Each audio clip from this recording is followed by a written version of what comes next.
Hey everybody, welcome to the world building stream. It is Sunday night and we are here to do some world building. How is everybody doing? I made sure that my microphone was unmuted this time so that way we did not get a repeat of last week and the week before and every week that I've been doing this since I started again.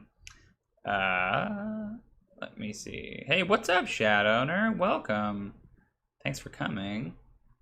I've had some mic troubles the previous couple of weeks, which, my VODs can attest to if you want to go check those out.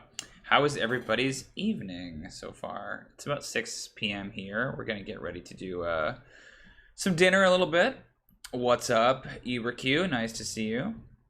I am very excited about this week, y'all. We're going to talk about why in a little bit, but I just want to check in with my lovely beardos. What's happening? What's going on? Normally I would say things like fam, and desecrate that subscribe button. Do subscribe if you're not subscribed, but I'm not that kind of guy. I just don't really care about the YouTube stuff, that you're supposed to say. I'm just here to talk about dwarves, mainly. Yeah, I had a really busy week. We had a lot of clients for ProDM, which is good, I'm up to like 7 clients now, which is cool. But it is, I was enjoying basically that little period where I was just starting the business and didn't have any clients yet, and I had like basically all my free time to myself to get the business ready. But now that I've actually started, it's eating up a lot of my free time, which is a bummer. But this is one thing I honestly look forward to the most every week, because it's just 2 hours and I can just think about the world that I'm building and I don't have to think about anything else, especially now that we have the tech more or less figured out. There haven't been a lot of tech issues lately. Those issues that we have had have been relatively small, so thus far, it's been good, and I don't want to jinx it by continuing to talk about it, so I'm going to knock on wood real quick. Although I never really believed in that superstition, but I'm not going to attempt it now. What's going on with y'all? How was your week so far? Anything exciting happening for you guys? For you folks? What's up, Jose?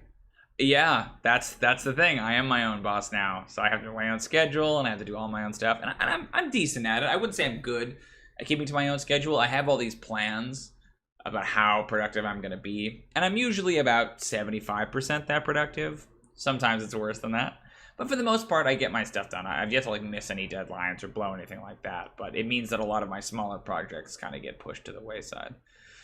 But anyway, that's neither here nor there. Let me know how your week's going in the chat, but I'm going to talk about what we're doing this time. We're 3 minutes in. Let's do this. Let's not waste a second.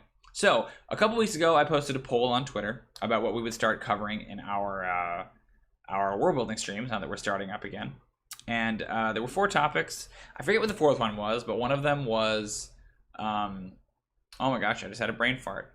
One of them was fantastic locations, like the map looking a little bit blank. One of them was monsters, and then one of them was designing a super dungeon, and all 3 of those topics tied for first. So I just, over the past 3 weeks, what's going on, Alan? I've been going through each one of those topics and just trying to bang them out. Hey, Jordan Fuzz, what's up? Nice to see you. Look at this group already. This is great. I'm just trying to bang these topics out. So 2 weeks ago, we did fantastic locations, and the week before that, we did monsters. That was last week. That was really fun. But this week is the week I actually really wanted to do when I post the poll. Most of the time when the poll goes up, there's like the one topic that I want to do, but I like the idea of getting a little bit more community engagement. It's all got to get done. I'm not centered. Oh, that's okay. I can be a little bit. What if I'm like over here? How's this? I'm just sort of talking like that. I can kind of lean this way or lean this way, That's okay. I think if I'm in here, that's all right. I can scoot a little bit. There. But the topic that I really wanted to cover was this one. Tonight, we're going to talk about Truethrone. Truethrone is basically the mega dungeon that is at the center of the campaign that we're going to run, that I'm hopefully going to run once the quarantine lifts. And we'll delve into a little bit of its history and sort of the summary of what it is a little bit tonight, but then we're going to just go through kind of level by level and do sort of a top-down design. We're probably not going to do like a room-by-room design. That's probably something I'll do on my own, but I basically want to brainstorm cool ideas. I am not... wow, there's a lot of twitching happening with my Google Doc. You guys seeing that? A lot of like weird... Not sure what that's about. We'll figure it out. It's looking real artsy, right? I'm like, what if I'm over here? Hey. I love that when I made a joke about knocking on wood, Shadowrunner went and gave a huge world building explanation to why you do that. So he's already in the mind space. He's ready to go. Yeah, I kind of like just doing this just to bother you, Alan. I'm just like right on the edge of frame. But yes, Shadowrunner, you're exactly right. Puzzles and traps and secrets. So I want to do like big top-down thematic designs for the different levels of Truethrone. We'll talk about why it's important in the campaign. We'll talk about its history, kind of do some broad stroke stuff, and then we will kind of delve deeper, and we'll see what I did? And we'll delve deeper, and I want to kind of go level by level and talk about the themes of the level and things they might encounter and secrets and inhabitants and all that stuff. I envision this as being multiple sittings. Maybe it'll be like one level per sitting. I don't know. But I like the idea of really delving. I keep doing it. I keep really diving deep into this topic. I am not a great dungeon designer. It doesn't come naturally to me, which is funny because this campaign is going to be largely dungeon based. And so that's why I kind of wanted to start training my brain to think about dungeons in this way. The big challenge I'm going to face in designing this, right? Yes, and definitely Guardians. The big challenge I'm going to face in designing this dungeon, and dungeons in this campaign in general, I tend to be that guy who gets hung up on sort of the, I can't say this word, verisimilitude, I think is the term, of like, how does the dungeon function? If it's like a place where people live, you know, why would there be traps? Why would it work this way? Why would it be inefficient? It's like the efficiency thing that always hangs me up. So I tend to design dungeons that are very efficient, but kind of boring. So I want to try to find a way to make the world building of this dungeon make sense and feel consistent. Floor is lava, first room hard mode. It's immediately lava. I want to try to make it consistent and feel real and lived in. But what I don't want is I don't want it to be so lived in that it becomes boring, right? And there's a couple of advantages that we can talk about with Truethrone that make that easier or harder, and we'll delve into that. So without further ado, let's talk about this dungeon. You guys ready? I'm ready. So the summary here, I have a little graphic you guys can see, and we'll talk about that in a second. But the summary of Truethrone is that it is basically the ancient seat of Clan Truesilver, who are the ruling clan, or were the ruling clan in Coombe for, you know, the 2,000 years of its recorded existence. Their seat is therefore also kind of the political center of the kingdom. That's basically from that chair, dwarven sovereigns ruled over Coombe for most of its history. There are a few periods where there were sort of rival claimants or civil wars about who exactly was ruling and disputes, but for the most part, it has been basically here at Truethrone. The dwarves are largely consistent in their rule. Really, no other clan usurps them for anything more than a sort of a blip on the dwarven radar. So this has been the seat kind of since the beginning. It is a castle, yes. It is a sort of dwarven hold, yes, but it is also the largest city.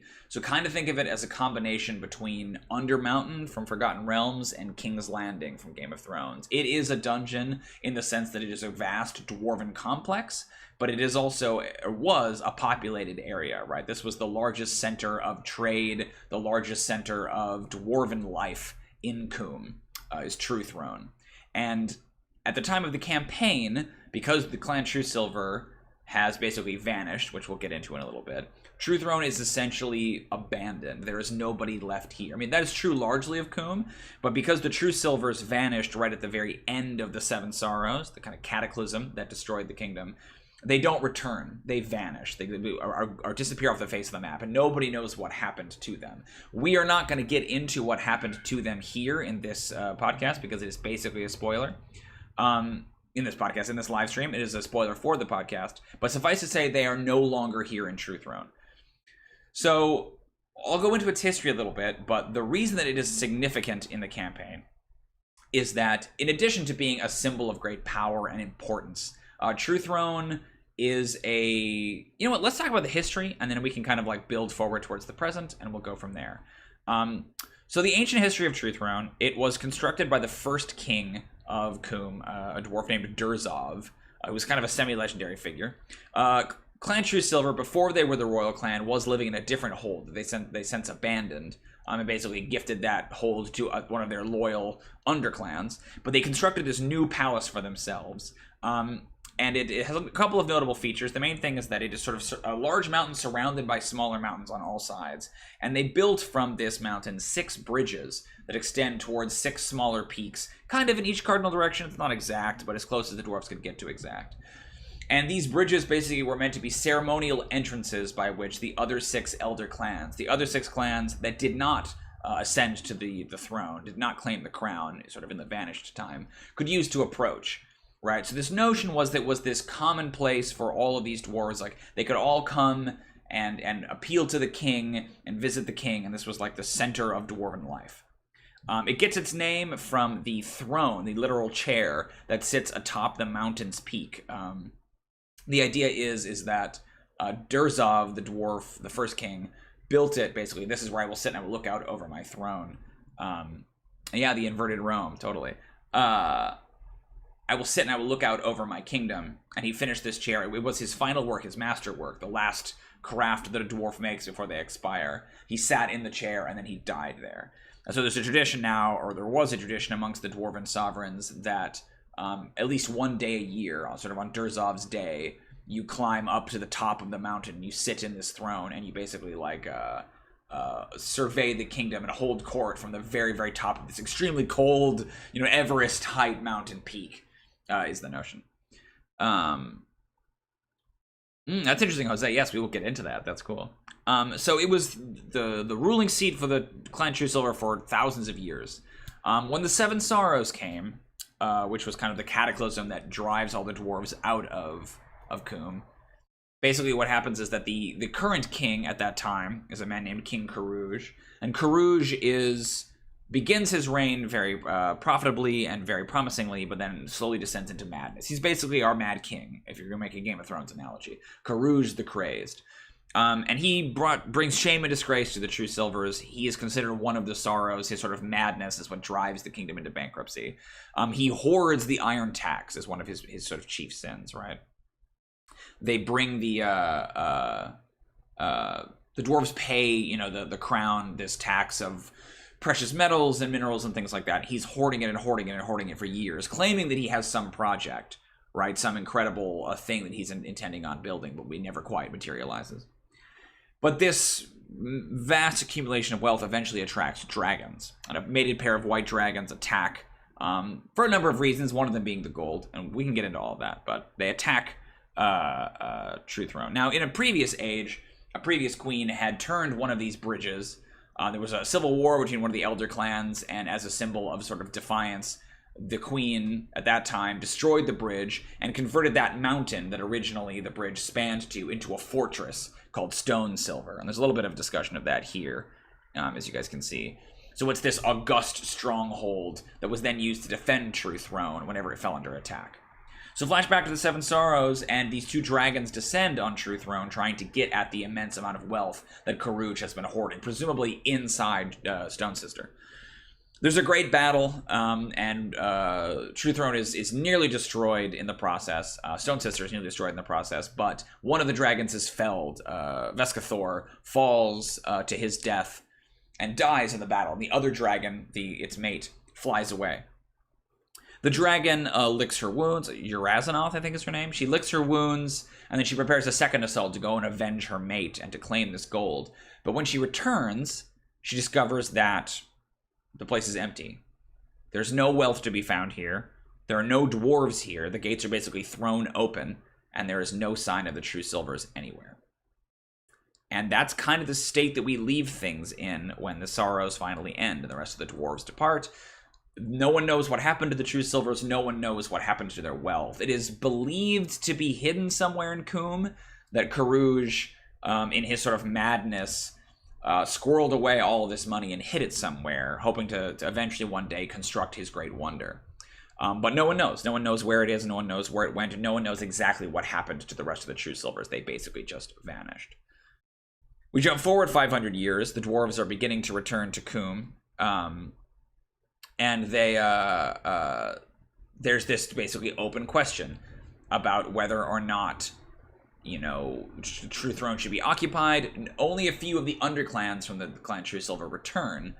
And there's some debate about what should happen to it. It's just basically this great crumbling ruin. And neither of the underclans that return, neither the Hornwinders nor the Oathshields, quite have the gumption to take up residence in Truethrone, particularly because the dragons then use Truethrone or Stone Sister as their new lair. So Urazonoth, the white dragon, basically, when she bursts her way in, finding the defenses destroyed, makes her lair and her nest at the very bottom of Stone Sister. So there are some who believe that maybe the gold is still down there. We know that it's not because we're dungeon masters. But there are some dwarves who believe that at the base of Stone Sister, where the dragon is basically resting on all of Karuj's wealth. Again, very Hobbit, right? Very Smaug. We're trying to hit these archetypes. That's very much intentional. But the task today then is basically to design these individual layers of Truethrone. That's basically its history, right? There's an event that happens at the beginning of the campaign that will sort of compel the characters to go into Truethrone seeking something. Basically an item that one of the dragons steals in kind of the inciting incident of the campaign. Which, again, I won't get into too much. I think we have a video about it. How to start the campaign is in the playlist if you want to go check that out. We talk about that in more detail. But I'm trying to spoil as few people as possible. So that's basically our conceit. We have a few geographical notions that come from this, which I'll go through real quick. So what we've established so far about Truethrone is that it has a throne at the summit that gives the castle its name. It currently has 5 bridges that extend to nearby mountain peaks, each one basically a ceremonial entrance dedicated to one of the elder clans. One of those peaks has been converted into a fortress called Stone Sister, and it's, impregnable and difficult to access, now abandoned, of course. I should make the point that now an abode of dragons. It has expansive mithril mines. So mithril is basically the precious metal that is associated with Clan Truesilver. And it is only found here, only found underneath this mine and one other place. And then it is also a large dwarven city. This was a metropolis. This was the largest dwarven city on the continent, possibly in the world, at its height. So in addition to being a dungeon and being a fortress and a castle for Clan Truesilver, it also has to be this large population center. So that's a lot of me talking, but that's basically where we're at. I had envisioned that it has 7 levels because, if they designed it in sort of this bespoke way, like this will be our new capital, that I like the idea that it has a little bit of an overwrought, kind of over-the-top design conceit. They would have planned it almost in the way that an Egyptian would have, planned a pyramid. I haven't looked at the chat at all. Let me take a look.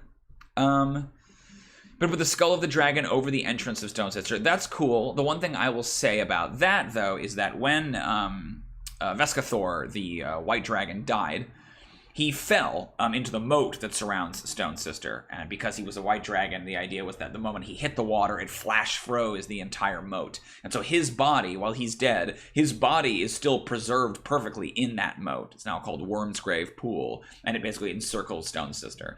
There are 2 more dragons, though. Basically, the idea was that Urazonoth, the white, laid 2 eggs, and had 2 children. Well, I suppose, actually, the dragon life cycle is a little different on Doom, whatever. 2 of her young survived and are now kind of roaming around in Coombe during that 500-year period. And so they are very much players. I'll have to look up their names, but they are one of the factions that's kind of at war with the dwarves here.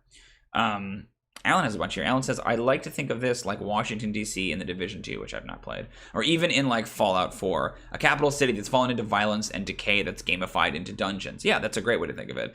So the nature of dungeons in that game are leveled narratively and in terms of difficulty curve. Level 1 is a dangerous trailer park or public library with makeshift traps laid by roving militants or whatever.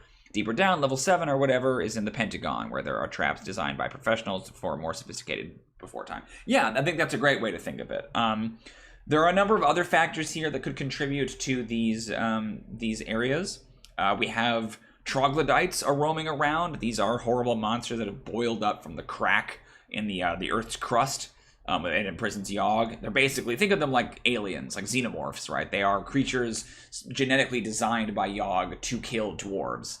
And so they are kind of running amok all throughout Coombe. So it might be cool to have one of the levels be like a troglodyte nest, right?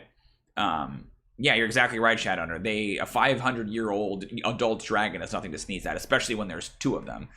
And they live in the same place that their mother does. I think that their mother, Urazonoth, lives way deep down underneath in the lowest levels of Stone Sister, but the higher levels of the Citadel are occupied by the dragons. So we can talk a little bit about Stone Sister. It is definitely a part of Truethrone, but it is sort of held at a remove. I'd like to think of it as a separate dungeon, but maybe there is some interconnectivity between the two of them.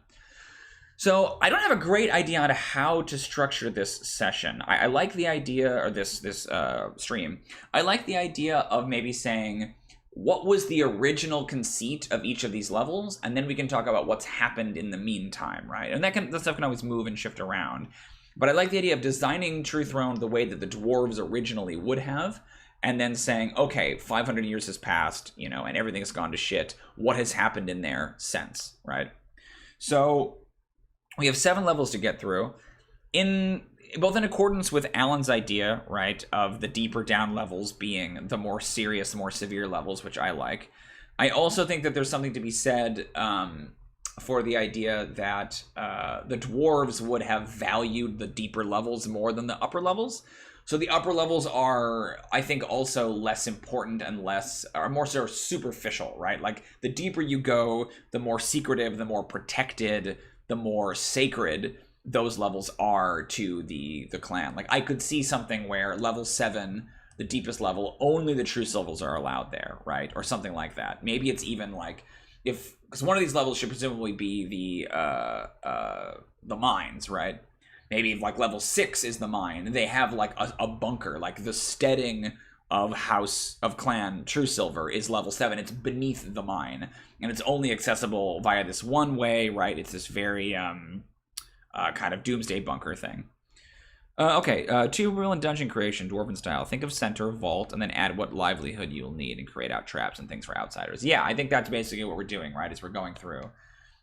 So let's start with level 1, and then I think we can kind of work our way down. Actually, you know what? Let's do this. Let's brainstorm some ideas for levels, like themes for levels, or broad strokes ideas. If we can, it'd be cool to try to keep the ideas to what they would have been. But if we do have a notion like, what about a level that's entirely collapsed? Or what about a level that is a huge troglodyte nest? We can write those down too. So let's do level ideas and just brainstorm a few ideas. So I definitely think that we have a mine. Like, one level I feel like is access to the mines. I could see it being a thing where, you know, if the mountain's hollow and we go down, right, that one of the levels is just like a massive tangle of warrens that fills, maybe it even drops down, right? Like, the basically mine access. I think the mine would go all the way around. Oh, hey, what's up, Brent? Thanks. I was just going to say, I think Brent and I are on the same page that level 1 is the diplomatic level, where outsiders were met and allowed to reside temporarily. I think you're exactly right on that. So we have mine, I think we have diplomatic level. And we're going to say that's 1, potentially. I love that. Alan had an idea about, like, tanneries and foundries. I don't know if that's level 1, but I think I could see that being higher up, right? Like, upper levels. Because the forges and stuff feel like, yeah, if they have to vent all the smoke, it would probably be easier to keep those higher. The dwarves have a way of doing that. But it's basically just like chimneys. They're like very like protracted, advanced chimneys that can basically flute smoke out of the mountains. I think what they do is because they don't want to give away that entrance, so they have basically like big gas chambers, essentially, right? Big like wells, almost like a blimp or something, that they fill with the smoke, and then at night they open the doors and they let it out. That way, like, if you are walking around outside, you can't see, oh, look, a bunch of smoke coming from that mountain, there must be a hole in it. Oh wow, well, Adam's here too. Welcome, everybody. So tanneries and foundries, upper levels. I think that's cool. Alan says, like, a way to think about it is zoning. What's zoned commercial, residential, industrial? That's cool. I like that idea. Okay. I do like the idea of a bunker level. 7th, maybe, that it's like, that basically the notion, rather than being like a bunker in the traditional sense of like, this is a place they would go in sort of case of emergency, right? because again, I don't want to spoil anything, but they are not there, right? They are not in Truethrone. That's like a given. Maybe that's, again, a rumor that the dwarves have heard of the players here that like they might be sequestered at the 7th level. Since you guys are here with me in the world building stream, let me tell you right now, that is not where they are. So there could be something cool with the notion of, yeah, you hear about this bunker, this hidden bunker that's way down there, and there's a theory that maybe that's where the true silvers went. And so there's almost this drive to send you deep down there to maybe find what happened to them. And like you find their hold, their living quarters, and they aren't there, right? I think that if that's the case, that level is much smaller. Ooh, maybe the legend only speaks of 6 levels. That's cool. I think the legend would speak of 7, but you could advance it and say the legend that there's an 8th level, right? That like they would have built 7 levels because that's the holy number, right? But they might have actually built a secret 8th level. So let's maybe put that down there too. Secret 8th level. One of the things about the history of Truethrone that we talked about, or that I mentioned here in this document, is that rumors abounded during Karuj's reign of dark things done in his name deep in the bowels of Truethrone, right? So I like the idea that maybe Karuj, the Mad King... Oh, sorry. We got a ambulance. Hold on.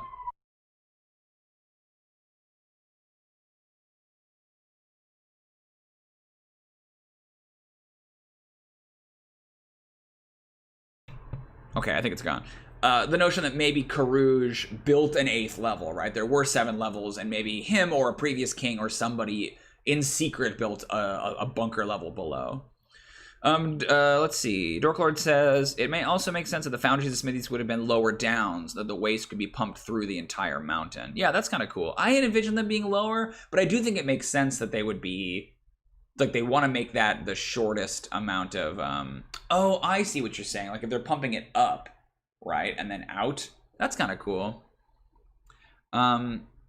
What about a foundry level that also has a run out to Stone Sister? So I think that's another good question, UberQ, is that, I'm going to put secret passage.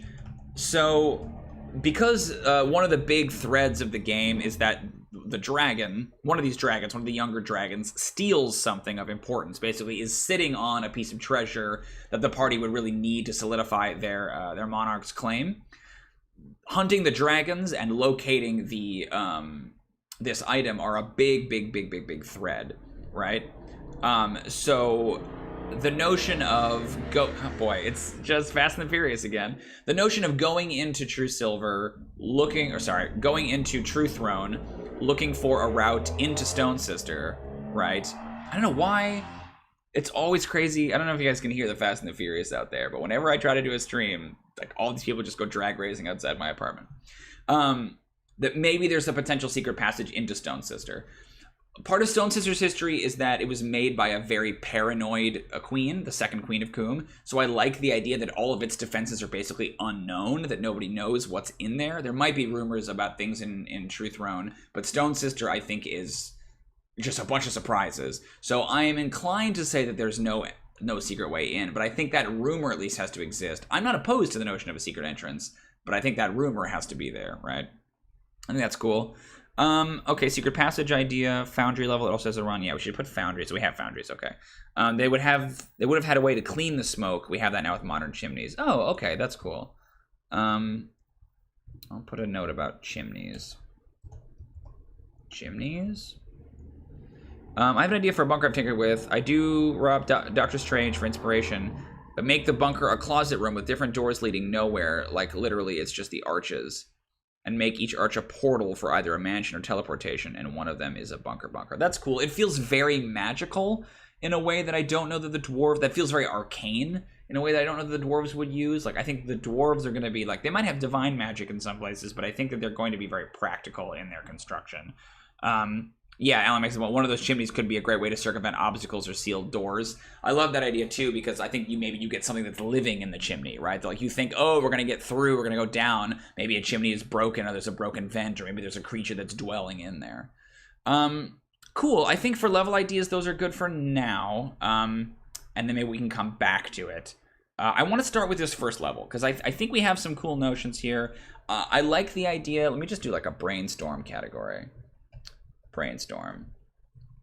I think the diplomatic level is what I'm most drawn to, Brent. Could be how Trogzod is through the chimney. That's possible. I also imagine that it has to have other passages and other connections.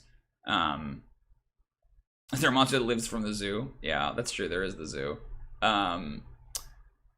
So if the notion is that the top level is where all of these bridges come in, right? All the bridges connect on the top level, right? If you look at our diagram, that does to me seem like it has to be. Oh, that lives on the soot. Oh, a temple level. Yeah, that's cool. I also think we have to have like a metropolis level, right? Like where do most of the people, because this is a large clan, like I think 10,000, 20,000 people maybe lived here, right, at a given time. Maybe more than that. I haven't quite figured out the population. The dwarves are weird because like they don't reproduce as much and they live longer, so it's like what, like are there, you feel like there should be fewer dwarves than there are humans? Like it's unclear as to how many. But a metropolis level definitely makes sense. Let's start with level 1. If you guys have more level ideas, throw them out there because we can always like combine them too, right? Let me scroll up a little bit, that way you guys can see it. Okay, so I think it's diplomatic. I think if these bridges come in, right, the idea is that this is where they all the different clans would come and they would meet there, right? Is this first level diplomatic, right, and like kind of the outsider level? So dwarves in Coombe, there's a fashion where they basically, the front door to a dwarven hold is called the guest gate. And it is basically meant to be as scary and sort of trapped and impregnable looking as possible. So that when you invite people in, they get a look at all of your, not all of your traps, but all of your defenses and realize like, actually, this would be a terrible idea trying to attack this place. It's like the place you want to funnel attackers into, right? Yes, you're exactly right, Alan. I think Alan's got it. It's the top level of the face of the city. Like, that's the boardwalk in Atlantic City or Pike Place in Seattle. Nobody who lives in town really lives there. That's exactly right. It's the outward-facing part, right? It's like the tourist area. Outward-facing aspect. I think Pike's Place is a great analogy for me, obviously, because I lived in Seattle for a long time, and I think Alan's from Seattle. Well, Indiana originally, but he lived in Seattle for a long time. Diplomatic, outward-facing aspect, think Pike's Place in Seattle. No Truethrone residents actually live there. That's a cool idea. Hey, Katy Perry's tits, welcome. That's a little gross. I'm not sure how I feel about that.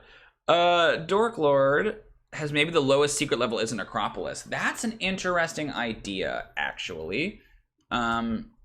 Necropolis. So this is a whole other conversation, but the dwarven relationship to death is very strange. Basically, there's like one place that all the dead bodies go. And it's like extant, like basically people come and collect the corpses and bring them to this one area where they need to be like laid to rest in order for their souls to go to the afterlife. So while on the face of that sounds like that wouldn't work because that's not how their dead work, the notion of the true silvers having a secret necropolis is actually pretty wonderful. So we may come back to that, that they would not go there for, I don't know why, but the notion that they would have a different burial rite, almost like the Egyptians or something, right? That like the true silvers thought of themselves as being separate. That's kind of the true silvers' whole, and this is something we should talk about, their whole kind of ethos. Think of them like the Targaryens in Game of Thrones, right? Like they have this idea of like true silver exceptionalism, that they are extremely, they are the only ones destined to rule, and they are set apart from the other dwarves. They were chosen in the vanished time to lead the kingdom. They have this sense of superiority over the other clans. This is obviously kind of an idea that they have invented themselves. It's not anything that's like born out in reality, but I think that's like a big philosophy that will inspire them as they build and as they create and the things that they do in their actions. So the notion of them thinking that we have a different place for our dead is very, very in line with the true silver thinking. So I think that could be cool. I don't know what it means, but we can maybe get there. Yeah, Great Hall, got to be an impressive display of craftsmanship to possible visitors. That's cool. Fill level 1 with stained glass murals, everything Everything giving somewhere else a reflection so that it's filled with visual distractions as well as showing dwarven life and murals. That's kind of cool. I think, yeah, like big windows, admitting sunlight. Or admitting, not emitting. Admitting sunlight. I don't know about stained glass. Might be designed to extract wealth from visitors. The client ego superiority imbues them with the idea that even the dead are of value. Yeah, there's something about their dead that, like, they don't go to the commonplace. Alan says level 1 might be designed to extract wealth from visitors. That's possible. So, here's what's interesting about it. I think it would be the opposite, you know, where another might be designated to extract wealth from the mountain. I think what's tricky about it is that the dwarves don't view commerce as having any value, right? They definitely do trading. It definitely happens, but they don't think of it as being like the notion of them being sort of canny merchants, right? Here in the like center of dwarven power. You could do it. I mean, I think that's my logical thing to do, is give it kind of like a Vegas-esque, like everything is, you know, bright and colorful and like actually trying to take your money. I kind of think, what if it's the opposite? What if it's the idea that like they call it like the free city or something like that, right? The free level, and that you are free to go there, you know, whether you're a dwarf or a human or whatever, that like they have no compunction about people going there, but the main point of it is that it's like about largesse. It's about how wealthy they are. It's not about charging you, it's about come here and everything is free, and there's free lodging and there's free food, and like the true silvers are so wealthy that when you are there, if you are their guest, that they will pay for everything, right? The notion that like they have that much to spare, right? It's like a power move. I think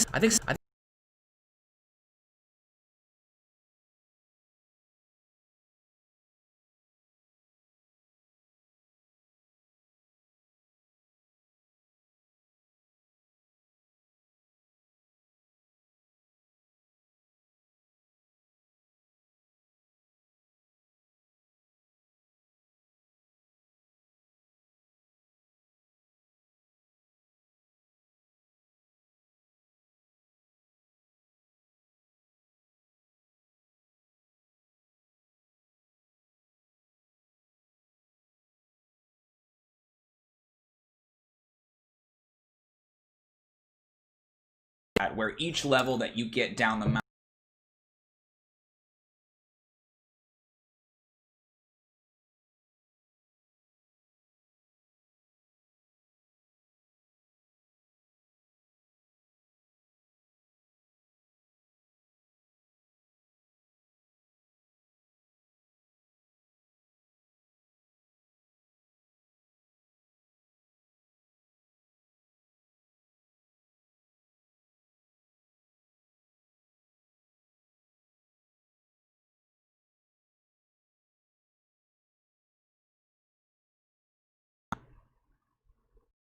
weird.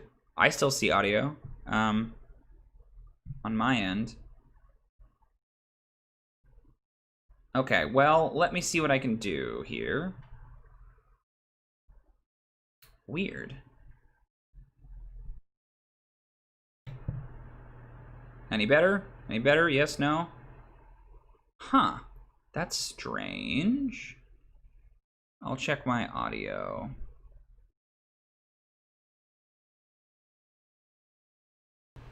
Sorry, guys. It's still registering for me on my end. There, is that any better? Okay, good now? Okay, very weird. Let me see if I remove this. Is there echo now? I bet there's echo. Any better? Or is it gone again? We okay? Let me know. Just kind of was messing with, Alright, I'm assuming if no one says anything that we're okay. Weird. I don't know why that happened. My computer's not too hot. It seems pretty normal. Okay. Alright, I'm gonna keep going. Now there's echo, but there wasn't before. Oh, I think that, yeah, there's a delay. Yeah, okay. Cool. No worries. Should be fine now. Perfect now. Okay, cool. Thanks, guys. Sorry about that. Not sure why that happened. Okay. So I think there have to be some, what I was saying is I think there have to be some strictures in terms of, like, can anyone just wander in? Like, I like that idea, right? They have these, like, these bridges, right? So you would presumably have to come up through one of the bridges.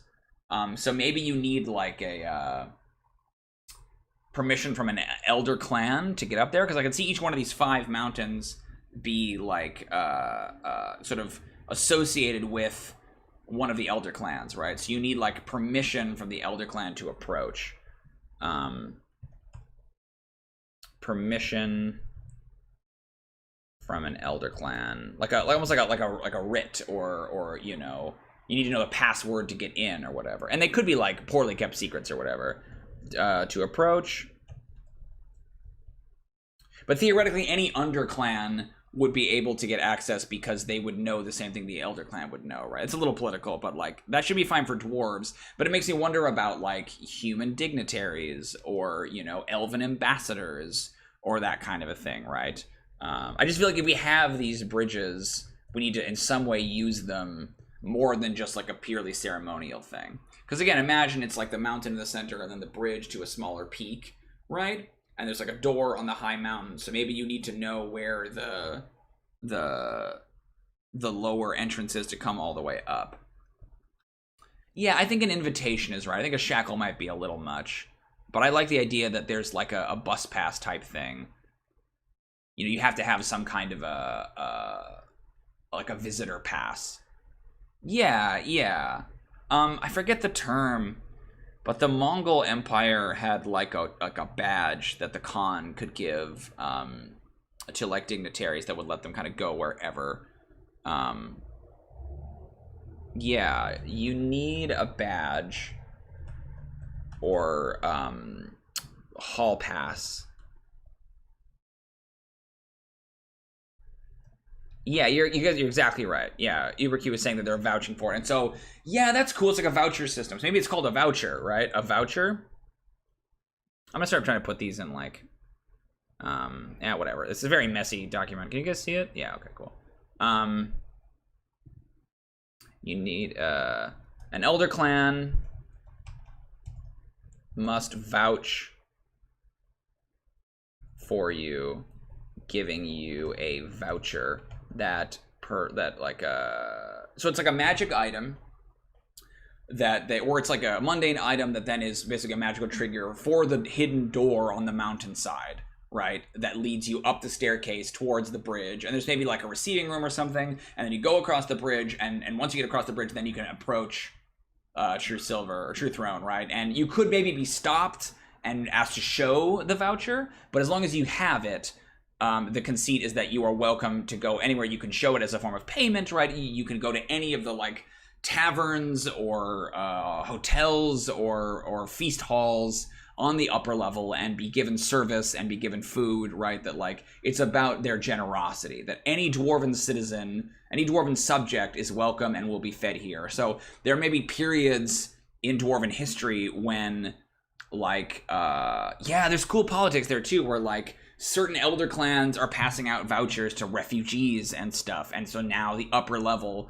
of the guest city is flooded with these penniless, shoeless, you know, refugees. Maybe there's a period where one of the clans is giving too many vouchers to non-humans. You know, Clan Brightshard, known for their human relations, are handing these vouchers out. Now there's tons of humans running around the guest city, and that's ostensibly okay, because that if the elder clan is vouching for you, then you should be fine, right?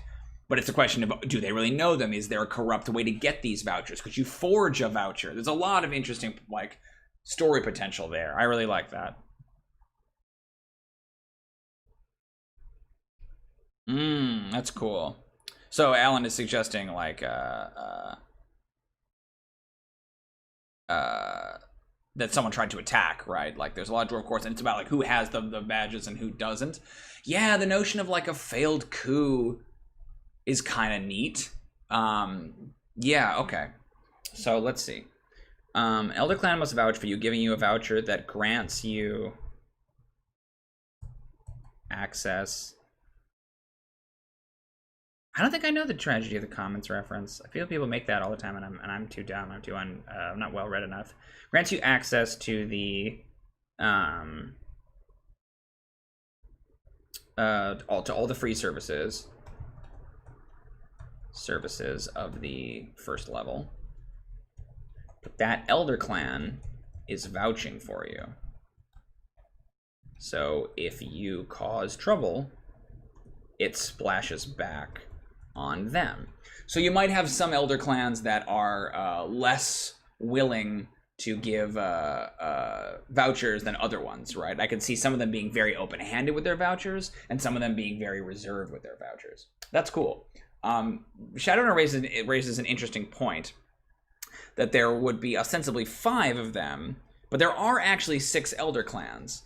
So the besides True Silver. So after Glimmergem, the one that fought the Civil War, after their mountain was converted into Stone Sister, kind of as a symbol of like, don't ever fuck with us again, right? They did still elevate one of the Glimmergem's underclans into their position. They like raised them up. So there's an Elder Clan that does not have a bridge, right? Because the bridge was destroyed.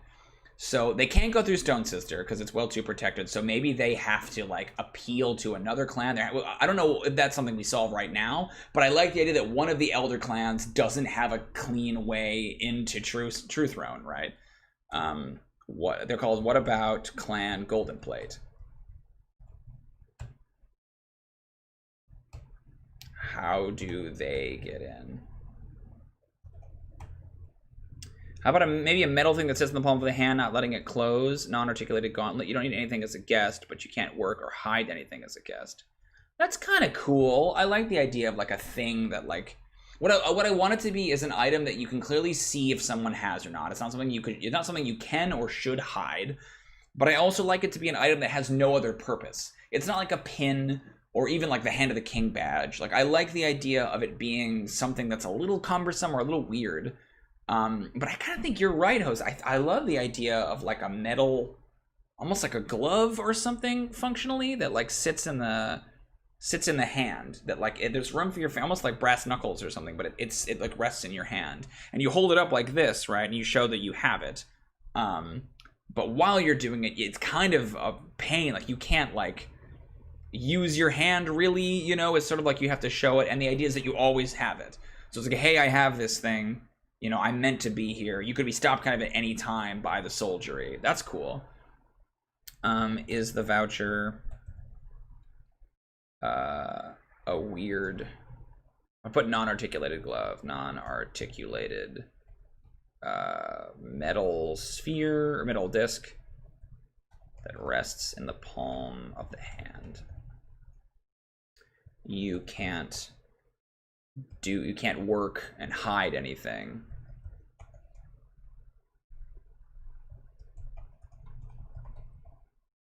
While you have one. Okay, so let's talk a little bit more about the actual level itself. I like that as a custom.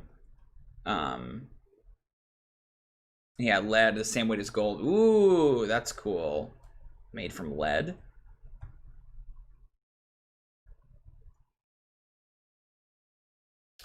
Ooh, or maybe you could add 100,000 step staircase that goes 7 times around the mountain for other clans, like a supplicant staircase. Okay, yeah. So it's like that's the way that if you're a non-dwarf, you're supposed to go up. Fuck yes, Jose. And so now this Clan Golden Plate, and any of their underclans has to go that way. And it's like this huge like fuck you, basically, right? Yeah, okay. So let's go under here and we'll say like the pilgrim stair or something like that, right? Like the pilgrim stair. 100,000 step staircase that winds its way around the mountain. I like that it's 7 times. Thank you for throwing that my way. Oh, a customary apology. I am typing. I have to have the font really, really small on this document in order for you guys to see it and for me to be able to edit it. So I will make a lot of typos, more than I normally do. So I apologize. 7 times.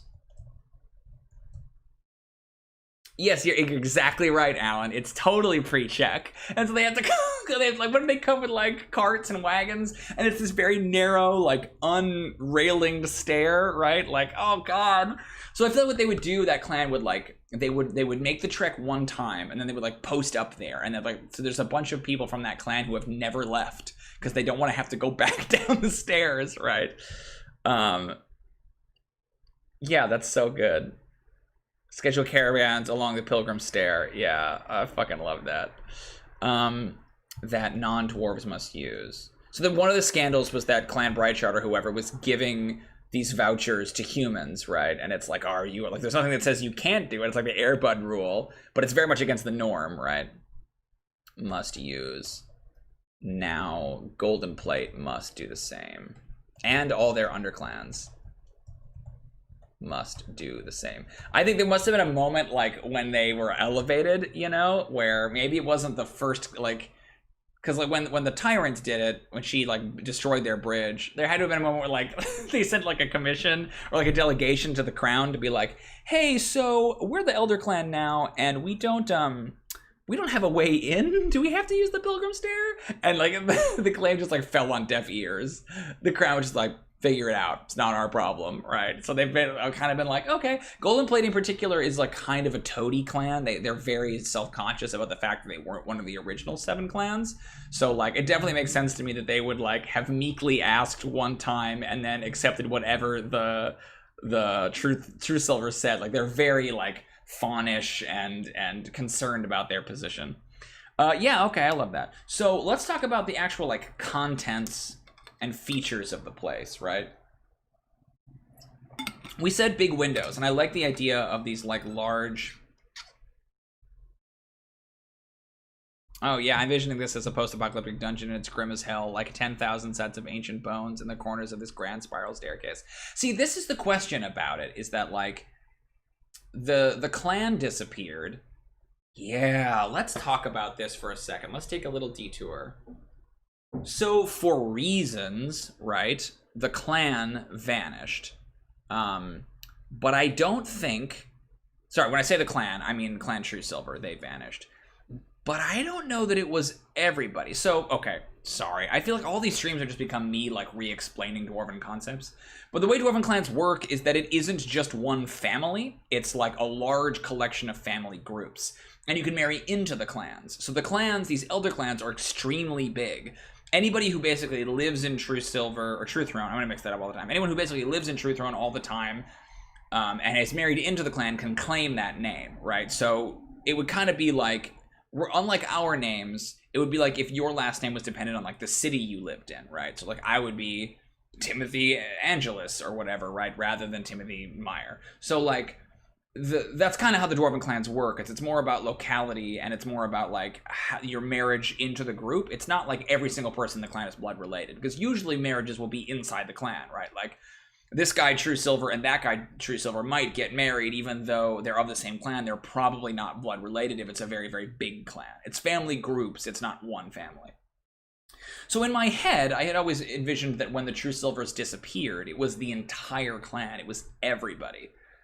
But I wonder, narratively, if it's more interesting if just the royal family, right, disappeared, which means that the population of Truethrone is still there. Well, not still there, but, like, didn't disappear.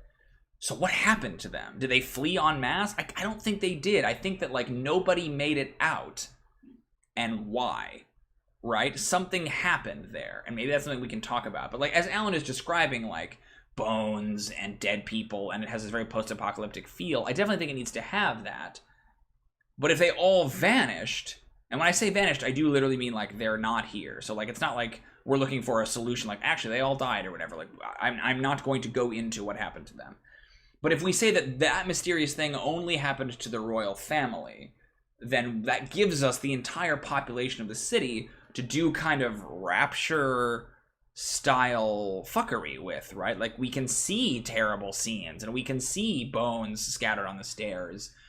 You know, we can see all of this stuff. Like, if the second dragon came back and discovered the treasure was gone, there was no one manning the fortress, did it turn its wrath on the city?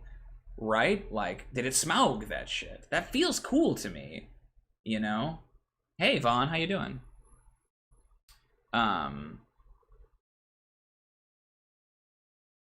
Yeah, definitely the adventurers will have ways of flying across the bridge, right? Yeah. Ooh, that's cool. Every exit was closed. They collapsed all the bridges, maybe? There's no way out on the Pilgrim Stair? Did they collapse all the bridges? Because they collapsed one of them originally. What if he locked his people in the city? That's fucked up. I mean, the Pilgrim Stair would exist, right? Okay. I think you got it, Jose. I think that the king, when he disappeared, he collapsed the bridges. I don't know why. Yeah. Well, so here's the question, right? Is that like if so the rest of Coombe fled, right? Like they left the kingdom and they went out into the rest of the wider world, right? So yeah, there's something really cool about the idea that so yeah, you have to answer the question of why didn't they leave if they had a means to leave. Yeah, definitely paranoia.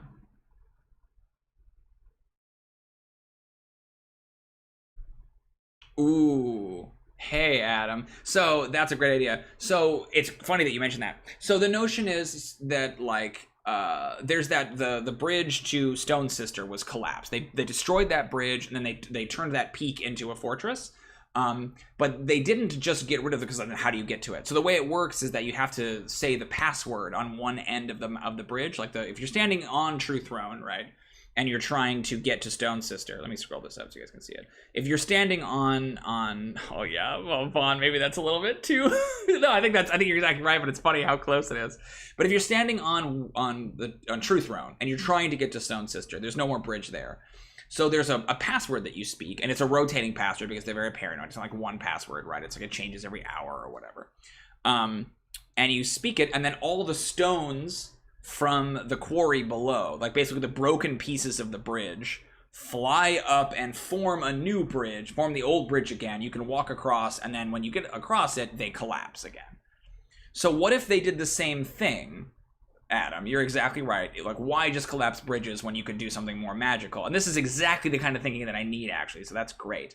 So what if the conceit is that they destroyed the bridges and turned them into, golems, into these like earth elemental creatures, right, that stand at each one of these gates and prevent people from leaving? That's cool. Yeah.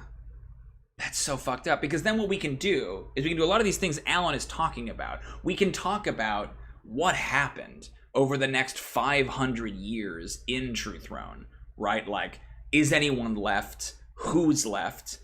Oh, I know what it is, too. I know what it is. Okay, this is so good. All right, I gotta start writing these ideas down. Okay, so we're gonna go back to history here. We're gonna talk about the Seven Sorrows. When the royal family vanished with the wealth, they collapsed the bridges, the 5 bridges leading from the troglodytes definitely are a factor. There's trogs in here for sure. Collapse the 5 bridges that lead. Just collapse the 5 bridges is fine. And then I'll put in parentheses, transformed them into golems, because that could be a cool encounter for the party, right? If they try to bust in, right? Into golems.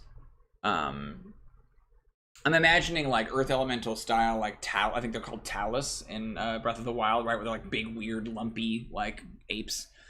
I've never seen a Narya. Maybe the magic that tried to protect the bridges malfunctioned and needed the magical potential of the living beings inside the mountain and assimilated them into the magical. That's kind of cool too. Collapse the 5 bridges, transform them into golems, and trapped the populace inside. This is so dark. The populace inside. 500 years passed. What happened? Troglodytes are definitely a thing in there. But what I was thinking of, Darrow. So let's talk about Darrow real quick, everybody. You might know the word. Darrow are a D&D monster that's basically like an insane dwarf, a dwarf that's gone mad underground. And there's different explanations. Sometimes they're kind of like a Durgar, and they are escaped slaves of the Mind Flayers, which I don't really have slavery as a theme anywhere in Undune. I'm not about to start now.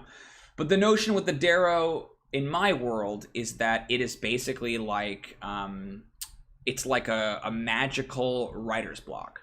It's a curse. And we're not sure on its origins, but the idea is that a dwarf, because dwarves are all about creation, the thing that would scare them the most would kind of be like, again, like creator's block, writer's block, like unable to create. So a Darrow is a dwarf who has lost the ability to create, not physically, but mentally. Like they don't have any more new ideas. They don't know how to make things anymore. It's like a weird sickness.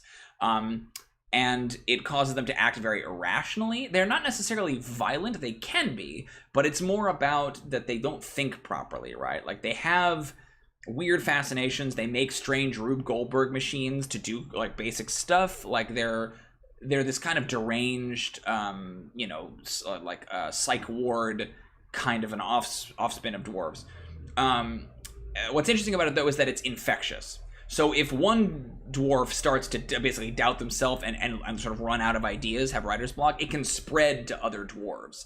And so they have a tendency to either be isolated or driven away or exiled. If someone starts to show signs of being a Darrow, they are treated very poorly, or they are exiled from society, or sometimes killed, or whatever it is, right? Like, I feel like there was probably like little patches of like McCarthyism style, like this guy was muttering in his sleep, or this guy was doing that, or look at this thing I found that he tried to make, and it's like weird Darrow scratchings, right?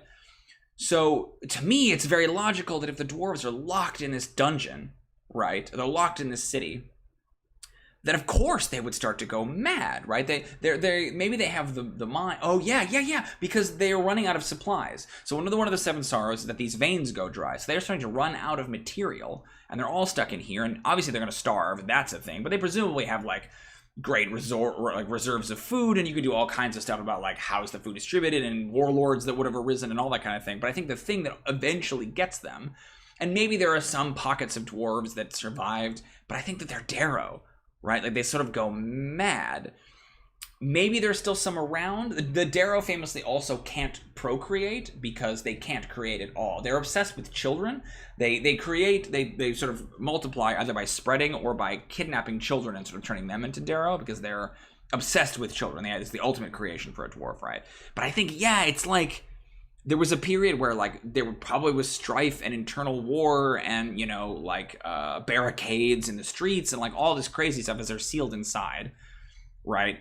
And then eventually this Darrow sort of sickness starts to spread amongst them. And there's a period where they're either maybe all Darrow or mostly Darrow. Somehow that's involved, right? But it's like you could almost do like a core sample of the 500 years of like this was the period where there was, you know, like Civil Rest. And this was the period where there was like one warlord who took over the entire city. And this was the period where there were Darrow. And this was the period where there were troglodytes, right? It's like you could look at the different eras, essentially.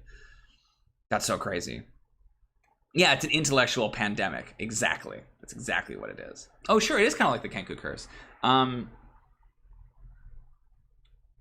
Yes, we know one person escaped. But they escaped from the royal family, not from the city. The royal family left, right? And this person that Vaughn is referencing from a previous episode, they escaped from the royal family. So that is already accounted for. But thank you for checking in on that.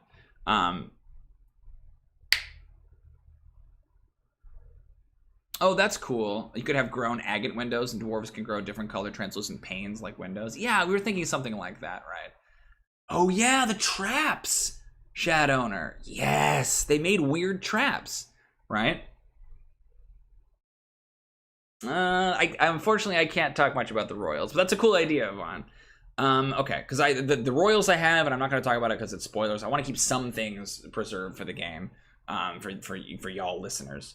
But I like the idea that maybe not every royal escape. Maybe there's at least one royal who's in the city, right? That like they said, hey, I'm the closest to the king, right? I should rule, the Darrow King or something like that. Is kind of neat. Okay, so boy, we got to write down all these ideas. Darrow, royal Darrow, a member of Karush's household, who like claims the kingship during one period of chaos, responsible for the crazy traps.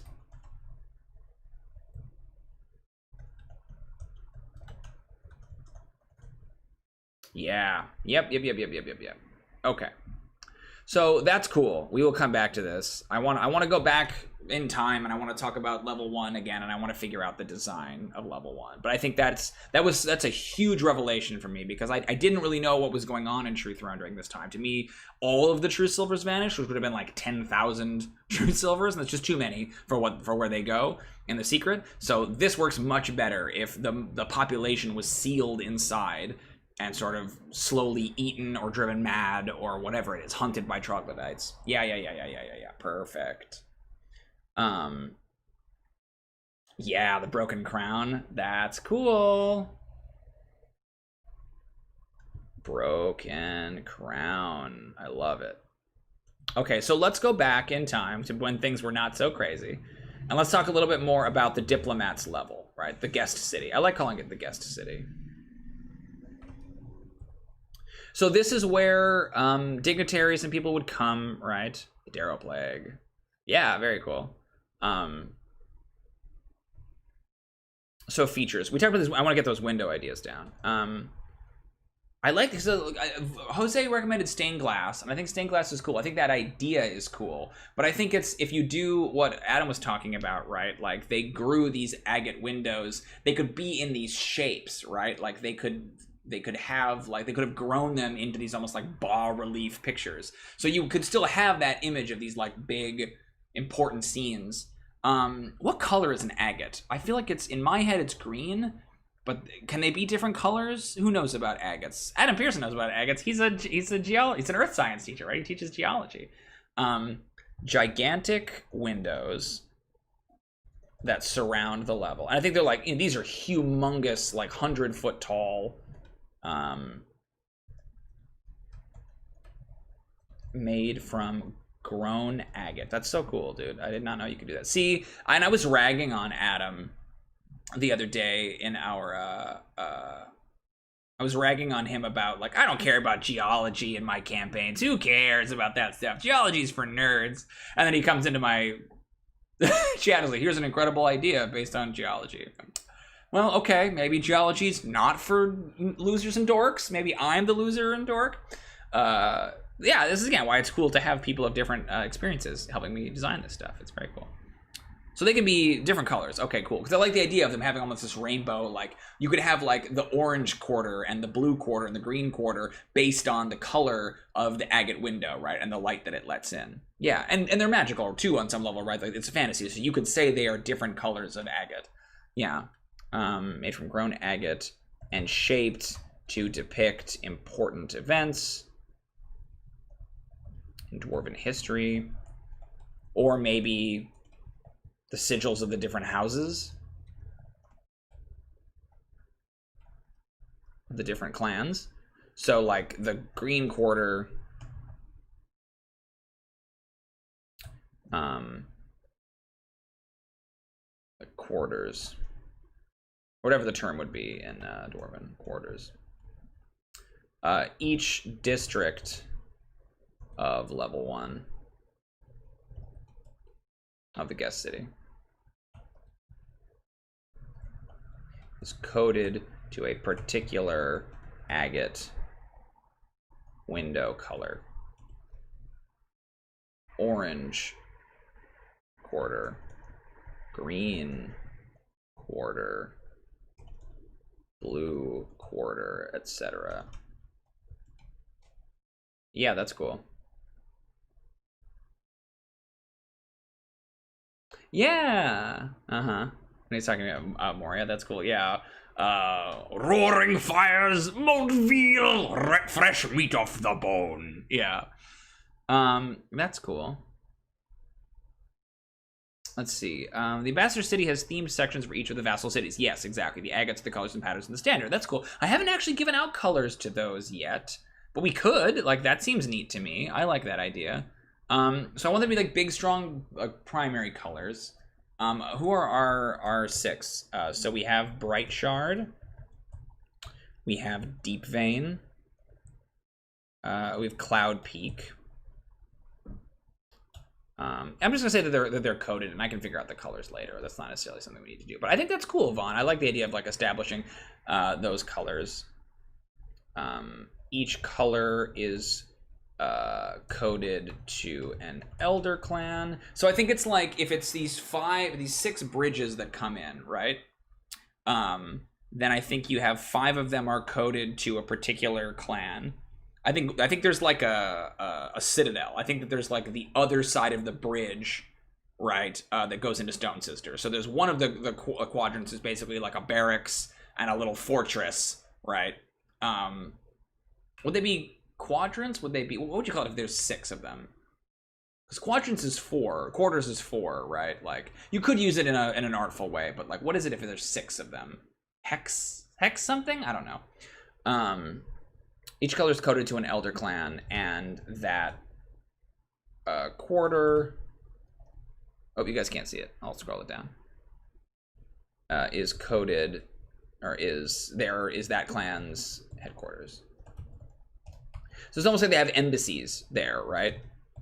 So I think if it's vaguely like roundish, you know what I mean, then you would have sort of slices of the pie that are, okay, this is Deep Vein, this is Bright Shard, this is Lodestone, this is Cloud Peak, this is Iron Spring, and then Golden Plate doesn't have one because the one that would be Golden Plate is the Citadel, is like a little fortress. And then, but I think there's also a central area that's kind of like the Commons, right? Commons, there's an area in the middle, and that area I think non-humans can go into, and that's where I think the Golden Plates are kind of pushed to, because they don't have a place, right? That's sort of the market square, if you will. In the center is a large district for common people, not tied to the elder clans.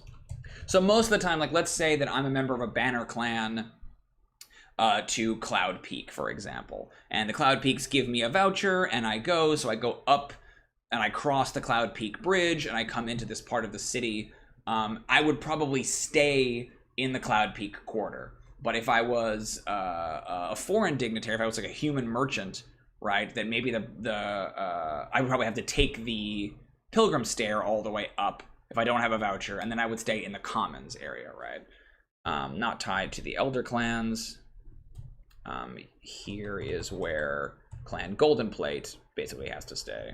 Golden Plate has to stay, as they have no quarter of their own. And then I'll put Citadel. It'll have a different name. We'll come up with cool names for these.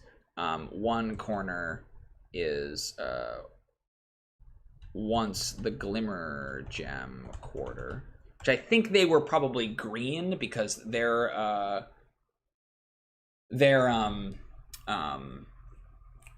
precious mineral is lustrine, which has like a dull green color. So I think they were probably the green one. Once the Glimmer Gem quarter is now a stronghold, the other side of the bridge from Stone Sister. So it isn't just a matter of like walking up to where the bridge would go to Stone Sister. You would also have to like break into this fortress, right? And then stand there and then summon it up. So it's like the almost like the gatehouse. Maybe it's called the gatehouse or something like that. Yeah, I like that. Sextus, Hextance, Hexagon. It's called a bastion. Yeah, it's something like that. Yeah, it is a convention hall kind of a vibe. Well, True Silver wouldn't have one, right? Because this is their home. Yes, Lusterine is the crazy gem. Yeah, you remember. Okay, cool. Yeah, I think it's both. You're exactly right, Adam. I think it's like heraldry. It's the patterns. You're totally right, Adam. Adam says, last thing I'll say before shambling off is that if you want to do heraldry instead of just colors, agates would be grown into patterns, unless the windows could hold their heraldry. Yes, I think I said Dwarven history. Yeah, or maybe just the sigils of the different clans. Yeah, we got that. Great idea though. Great minds. Okay, cool. I like that stuff. So yeah, it feels like the Commons has a big yeah, feast halls. So yeah, let's put like feast halls and taverns and all manner of common houses, of common places. There's much drinking, and celebrating, and feasting here. Or was, not anymore, feasting here. Much, okay. So yeah, I also think that then there are like sort of estates, essentially 5-star hotels, right?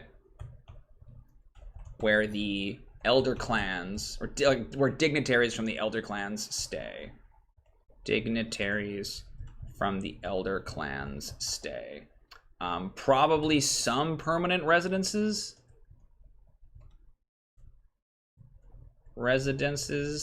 Here. Mainly for like ambassadors and the like. There are like ambassadors and advisors and things. I think that there's like a law or a rule that if you are not a member of Clan Truesilver, you cannot live or stay or sleep anywhere but this level, right? Like you can't like, I think there are people who are extremely important to the kingdom and to the crown who are not members of Truesilver. So usually the sovereign, excuse me, has a small council type thing called the Septagon, right? Ooh, the banking district. Yeah, I could see that. Banks? Yes, exactly. When the dwarves want to buy outside goods, the merchants would set up in the commons. Yep. So the dwarven sovereign always has a table called the Septagon, which are 7 advisors, maybe 6 if you count the king. I forget how many it is. That are very much like a small council in Game of Thrones, right? There's like the master of boy, I forget what it is now, but there's the master of war, and there's the master of records, and there's the master of engines and things like that, right? And traditionally you appoint a member of each one of the other, yes, with 6, a member of one of the 6 other clans to one of those positions to kind of appease everybody. I think that those people, being some of those powerful members of the kingdom, nonetheless still live here. Even though I'm sure a lot of the administration is done deeper in, I think that like they have to live here, right? Ooh, I want to do this. I want to say that administrative level is the next one. So there's a thing, the Peer Congress meets here. I was just gonna ask this. Yep, I think our next question is, how do you get, like, what is the transportation between the levels like? You know, how was it originally designed? And how does it function now? You know, is this area used for a season when the doors are open to the world and would have summer houses for the houses in the area for this time frame? Interesting. Yeah, I could see the commons having kind of like a big farm sort of vibe, Vaughn. That's kind of cool.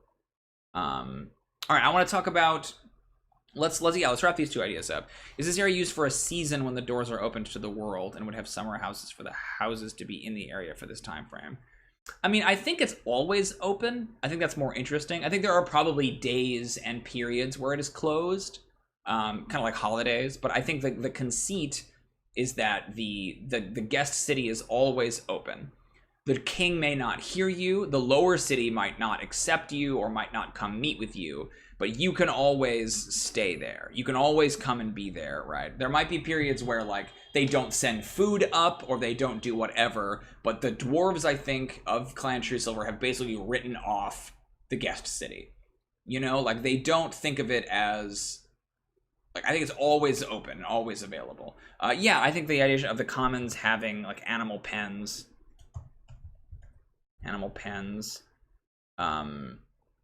No crops though, I don't think. Like, they would definitely have like bazaars and marketplaces, right? Yeah, let's just put like animal pens, bazaars, marketplaces.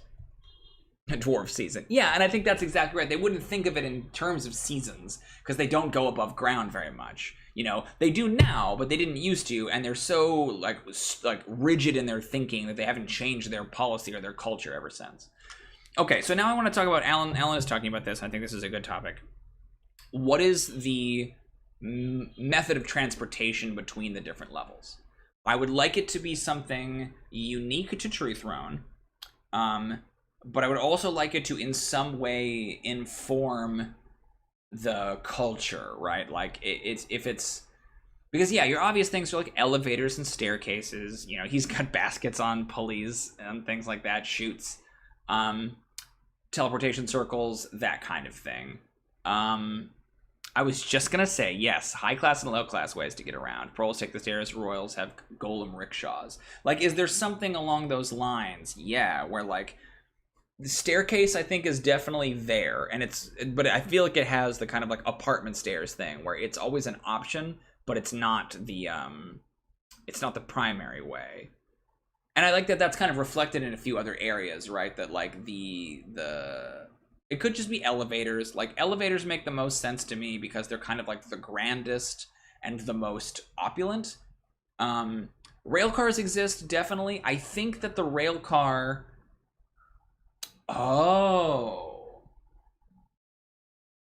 See, when you said railcar, Shadowner, I was imagining a minecart. Oh, like pneumatic tubes? Pneumatic tubes are kind of cool, actually. Okay, so here's what I'm thinking. There are a lot of good ideas there.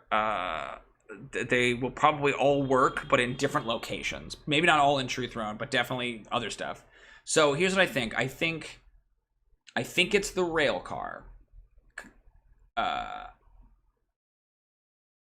Yeah, that's cool, Alan. All right, let me talk this through. So the rail car, I was originally said that I was imagining a minecart, and I think that belongs in another hold.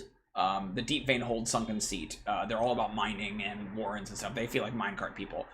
But I think what we have here is we have trolleys.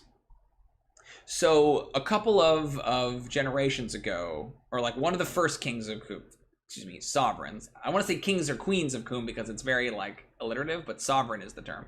One of the first sovereigns of Coom was I could call them crowns, I guess, one of the first crowns in Coom. Anyway, was a great builder. They're called Kovgar the Grand, and they like innovated a bunch of different big systemic changes to Coom. So like one of their big things, their biggest task was probably the Stone Way, which is the subway system that goes all the way underneath the whole kingdom, right? Like, imagine if Alaska had one giant metro system. It's basically like that. And it was kind of the foundation for the Underdark and a bunch of other things. But what if before they did the Stoneway, yeah, the streetcar named Avarice. What if before they did the Stoneway, they tested it by basically making a miniaturized version of it inside Truethrone, right? That's how they had been getting around for a while, and they thought like, okay, what if we extended it out and we made that all across the kingdom because it's so convenient for us. So I don't think it's a subway, obviously. It can't be because we're talking about verticality. But I could see either... like a cable car occurred to me as well, but I kind of think like a trolley that like winds its way up and around is like the same principles. They just like extrapolate it out. So I think stairs definitely exist. And I think there are probably multiple different ways to go. I bet there are like cargo elevators. You know, like you were saying, Jose, they might have like chutes and things like that, right? For hauling like mine, like, you know, minerals and stuff like that. There are definitely multiple ways. But I think that there's like a public transit option for sure. I could see like some of the nobles having their own elevator shafts that take them up to certain areas, right? Like But I could also see there being basically like a public transportation option here. I like the idea of that being like a trolley or a rail car. It goes 7 times around down. That's kind of cool that it's like the same structure. Yeah, I think they have like a bus. You know, I think they have a trolley. And it's, again, when I say trolley, I'm not imagining, maybe there's metal. To me, this is true of the Stoneway too. I'm thinking of the cars in Avatar, in The Last Airbender, right? Like in Ba Sing Se, they're like stone, right? And like grind along. And they're magical, obviously. Maybe there's some clockwork or metal in there too. But I like the idea of it being basically a trolley car. And it's a system they tried here first, and then they kind of extrapolated it out. And again, it's not the only way. I think elevators are cool. I think that chutes and things are cool. I think stairs definitely exist. Vaughn, I like your water idea. I think water and steam better fits another clan. So I wonder if we will go and put that with the Iron Spring clan, because they have lots of hydraulics and waterfalls and stuff in their hold. So I think we might take that and put it there. But that's very cool. Only true silvers have a shaft that goes all the way down. Maybe the other clans terminate after a few levels. Yes. Okay, great.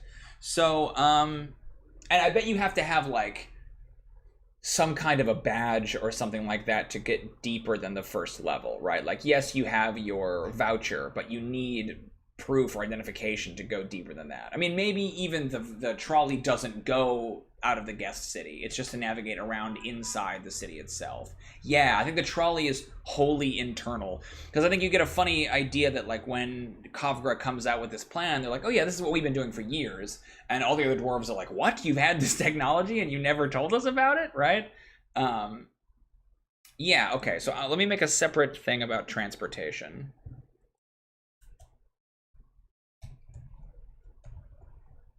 But I like the idea of like cheap public transport. I think they definitely have it. But there's also like stratified levels. The rich and the powerful have other means, like private elevators. And when I say elevators, obviously I think I mean like magical flying elevators, kind of like the ones in Horn Hollow, but probably not necessarily made out of ferrofluid. So trolley. So stairs exist between each clan. Or between each level. You can always take the stairs. The primary, yeah, exactly. They've been about it until they perfected it. Yeah, that's cool. The primary means for dwarves, for true silver dwarves, to move between levels is to take the trolley. A Stoneway prototype that mirrors the Pilgrim Stair outside, that circuits around the mountain over and over again, and can be used for free by any clan, by any true silver dwarf.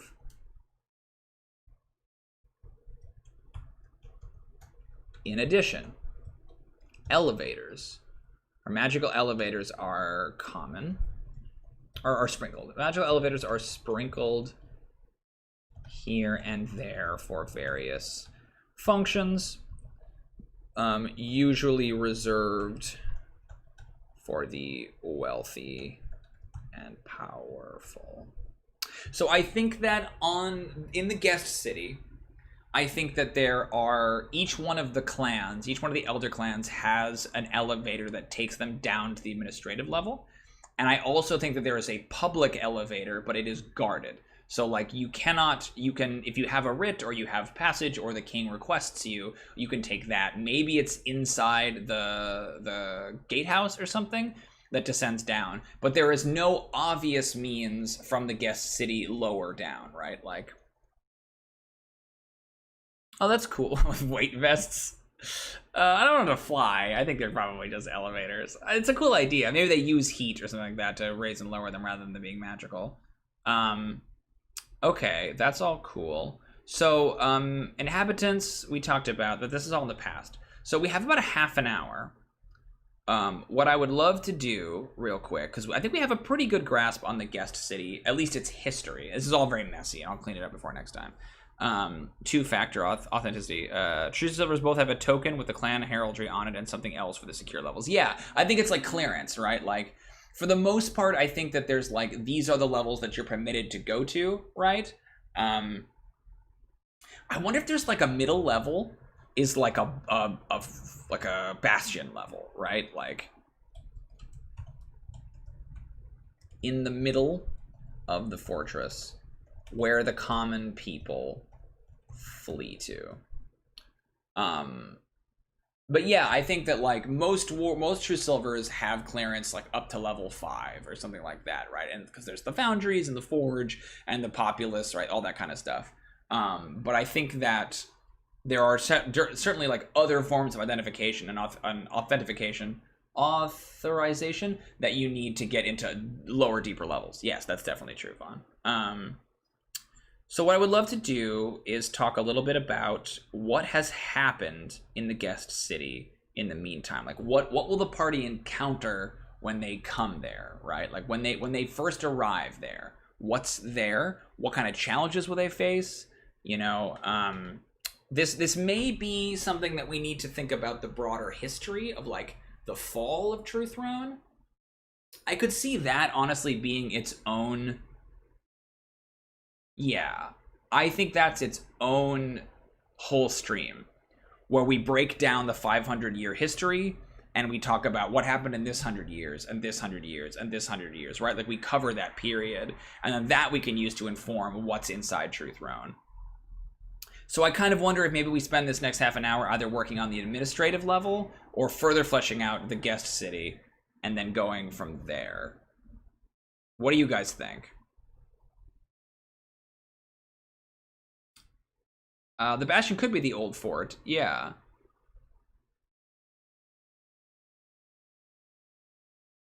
That's cool. I do like the idea of there being like a proper city.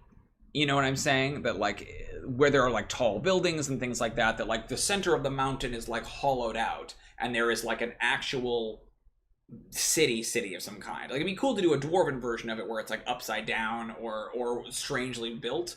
But I do like the idea of it being like you would see it as like an actual city. Like we would recognize like, oh look, a city. Because that's the problem with dwarven structures a lot of times is that like they claim it's a city, but then when you like go into Moria and you basically just see like pillars and corridors and mine shafts, and you don't really understand how many dwarves can live there. Let's talk about administrative. So the big thing that needs to be here is the Peer Congress. So the Peer Congress is essentially there are two governing bodies in a dwarven hold and then, you know, in Coon. You have in a hold, you have the Thane, who is basically like the autocrat, right? They're the person that is in charge of foreign policy and is in charge of trade and kind of all the external facing things. They have some internal power, right? But they don't necessarily have like a lot of they don't have a lot of policy power inside their own hold. Then the Peer Council in a hold is basically in charge of the budget and the finances, and mainly in charge of the like construction projects. So dwarves are mainly concerned with what are we going to build next, what are we going to fix next, what needs to be repaired, what needs to be constructed, what is our grand new project, right? Yeah, I think something about like a natural chasm is cool, Vaughn. I dig that.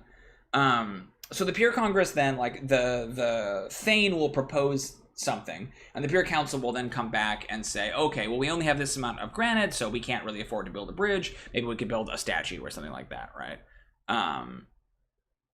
Oh, that's cool. Horizontal ones. That's neat. I think there's a big delay, which is a bummer. But I think we'll get to that. I think that's a like a metropolitan level. So the notion is that then if you write that idea of the Peer Council large across the entire kingdom, the notion of the Peer Congress is that it is it's like a governing body for the entire kingdom. So if the king says, okay, I want to spend the iron tax to build a new watchtower or to build a new statue of myself in the middle of the kingdom, that any master, right, with any anyone who has achieved master rank, and this is how the peer council works, is any master in the clan technically has a seat on the peer council, and so they can come and they can vote. So similarly, any master in the kingdom has a seat on the peer congress, so they can come and they can vote on various issues, right? Most of the time, the peer congress is ill-attended. Similar to how the peer councils in the smaller holds are ill-attended. Like, not that many people make the trek out here to Truethrone in order to, oh, that's interesting. Thrown down. Well, that's so silly that, like, but the notion that, like, the notion of a council room above the glass, though, is actually kind of neat, especially if it's above the metropolitan level. They can see the city below them. Like, this is what we're arguing over, is the people of Coom.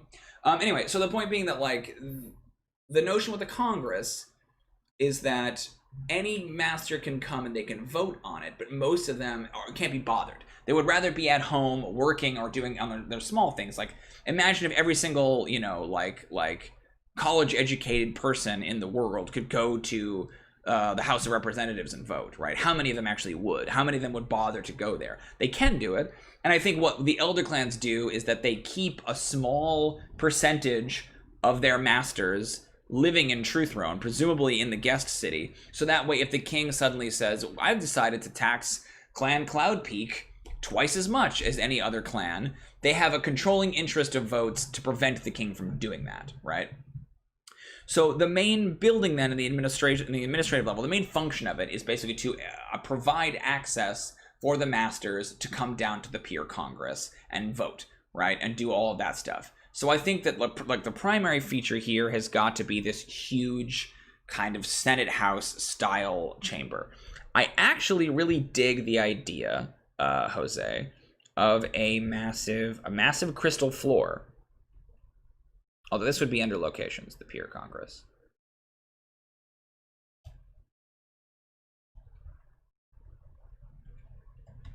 A massive crystal floor at the very bottom of the level. Can you guys see that? Yeah, cool.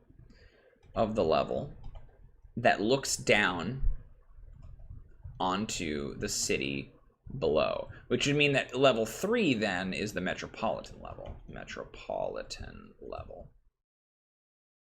Or we do a thing where it's like, because I like the idea that it isn't perfectly stratified. So if we say that the top level is the guest city, and then it's the administrative level, and then we have like the foundries and stuff are on like kind of 2 pillars or like the outside, and it's like hollowed out like a donut. Then you go down a level and you say that level 4 is the city and it stretches up. I think that's actually kind of cool.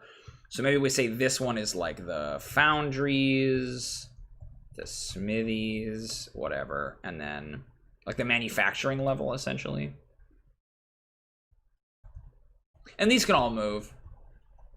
But I like the idea of there being a big chasm in the middle, and this is the metropolitan level. Okay. And they'll come up with the cooler names, but those are the whole placeholder names. So this is administrative. It has the peer congress in it. What we need then is, I'm imagining it as like a big Roman forum, right? With all the seats and stuff that they can theoretically each, and there might be like a limit to the number of masters that each clan can field, right? It might be that there's only 77 seats per clan, so the peer congress is X amount. I like the idea that they can, like, legally speaking, any master in the kingdom has a vote, but that they don't actually have the capacity here to house that many people. Or you could say that they do, right? That, like, maybe they have 7,000 seats or something like that in the, they have like 7,000 seats in the peer congress. It probably has to be limited. This is where the Darrow chitter and warble uselessly and loudly at no one. Oh, yeah. I love that.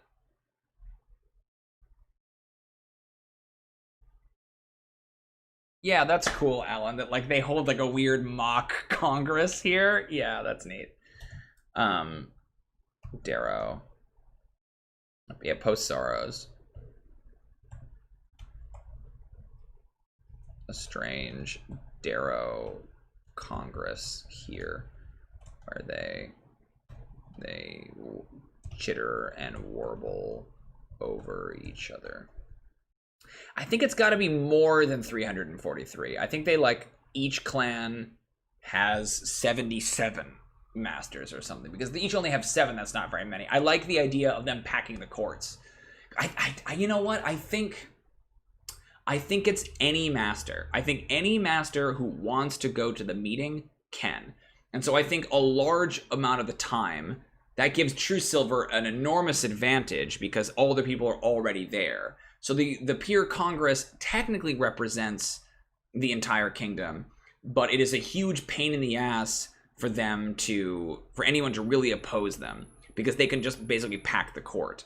I do think that like they would eventually run into like a logistical problem of there not being enough seats, so they have to do like waves of votes, right? It's like 3 sessions, and then, you know, you can't vote in more than 1 session. But I like the idea of it being literally any master could come and do this, right? It's not any dwarf, but it's most dwarves. And so there are like instances in their history where there was a particularly unpopular thing that the king tried to get repealed, and like 12,000 dwarves showed up to the Peer Congress to try to vote it down, right? Like crazy stuff. I still want some brilliant dwarf to solve the food problem during the time of sorrows. That means the Darrow population will be huge. We'll figure something out. There's some solution there. Like maybe the Darrow don't need to eat anymore, right? There could be something, because if they don't need to eat, and if they need to eat and they don't reproduce, then yes, they would all die off. We'll have to figure something out with the Darrow, because I do think there should be Darrow in there. I think that's neat. And it's a good place to put them, because I talked about the idea of having Darrow running around, but having there be a place of like, this is where the Darrow live. But that's the Peer Congress, and I think it's a huge forum, and I like the idea of like a massive crystal floor. In most trades, you only need 10,000 hours of skill to be a master. There's a particular like process you have to go through in dwarven culture to become a master, but yeah, it's roughly equivalent. It takes a really long time to do it. So, and I like the idea that's like a problem, that they came up with this policy, you know, way back in the day for how a peer council would work, because there's only ever going to be X amount of dwarves who are masters in a clan, because they're imagining these smaller underclan sizes. And because they're so rigid, they don't change that policy, right? It just stays the same forever. And so it gets them into trouble later, right? I like that some last new trade good was repurposed and turned into the MacGuffin. That's cool. So what else is in the administrative level if we're here, right? Like what's some other things that would be there? Does the king rule from the administrative level? Is that like where the throne room is? Because that would make sense to me that they would be near each other. I mean, I guess I could see it being either way. Like, does the king rule? I keep saying king. I apologize. Does the sovereign rule from the same level, or does the sovereign rule from deeper? Right? Like, are the sovereign's chambers, the monarch's chambers, somewhere else in the the city? Or are they here? My instinct is that they're here. Yeah, it was on paper majoritarian. Yeah, exactly. But then it's been corrupted and twisted in weird ways that's gotten them in trouble. None of this really matters, because like we're probably not going to see any votes or anything like that on the floor. That's the stuff that I like. I like the really weird fiddly bits. But maybe they could invoke the Peer Congress at some point. That might be kind of cool. What do you guys think? Is the throne room and like the sovereign's seat of power here, or is it deeper? I think that definitely the True Silvers live deeper.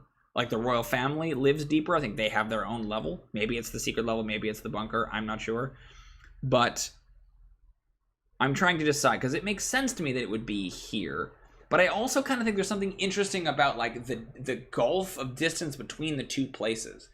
That the Peer Congress and the sovereign, all the way off, I'm like way over here, that the Peer Congress and the sovereign should be close and should be interacting, but there's a cool thematic idea that they're actually quite distant in the structure, right? And that the sovereign is viewed as being more important than the Peer Congress, so they are placed deeper in the structure, because again, dwarves value depth rather than height.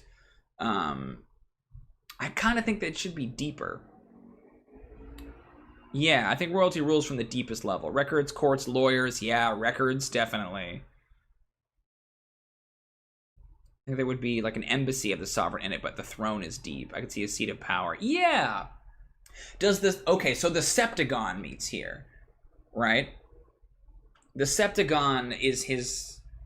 There. Man, terrible. I think I'm thinking of Carouge, right? But the Septagon is the sovereign's, like, you know, small council. So the small council chamber is maybe here, right? That the sovereign can come to and hold meetings.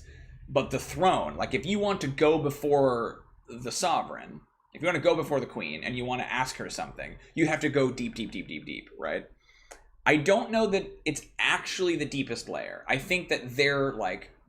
Because we also have another clan that has, like, the deepest possible spot. But I think that it's, like, they're on the 6th level or something, and then the 7th level is their quarters.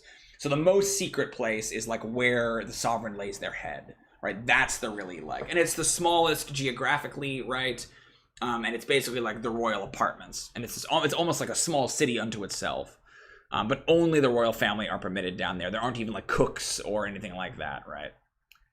Because that's an interesting thing too about dwarven society, is that, like, thanes and kings and queens and sovereigns, they are not seen inherently as being, like, more... There's no divine mandate. Like, the True Silvers believe themselves to be exceptionalists, but most of the time a thane is just considered a member of the clan who has a difficult job. They have the most power, but there's not that, like, European, like, adulation of the monarch shit. Like, they're just called the thane this. They're very practical about that. So I like the idea that the royal family is living in the deepest place because it's the most secretive, but they cook their own food, you know, and they wash their own clothes, and they do it all in secret, but they don't have servants. Dwarves don't have that. Like, they have people that might work for you, but they are also an equal. Like, everyone is kind of on par. You might have more power or influence, but it's the status is at least superficially the same. Sorry, I'm not talking about the dungeon now. I'm just talking about Dwarven Society. But locations. So the Septagon meets here. So there's probably a room called the Septagon, where the small council meets. And again, that makes sense too if the embassies up above have elevators that descend down, right? I like the idea of designing these elevators as being almost like little, from the little bit of Undermountain that I've read and seen played, like, access to the lower levels is like a prize unto itself if you're trying to get deeper into the dungeon. And so by, like, yes, you could take the trolley, but maybe there's a reason the trolley's not working, or something's wrong with it, or there's, like, Khazad-dûm style, there's, like, breaks in the track that, you know, prevent you from going down. But an elevator might take you into an area that you wouldn't otherwise be able to get access to.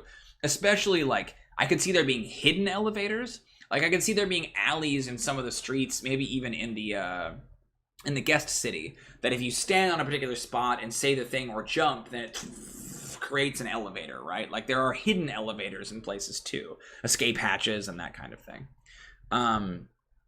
The sovereign will come here to meet with their advisors,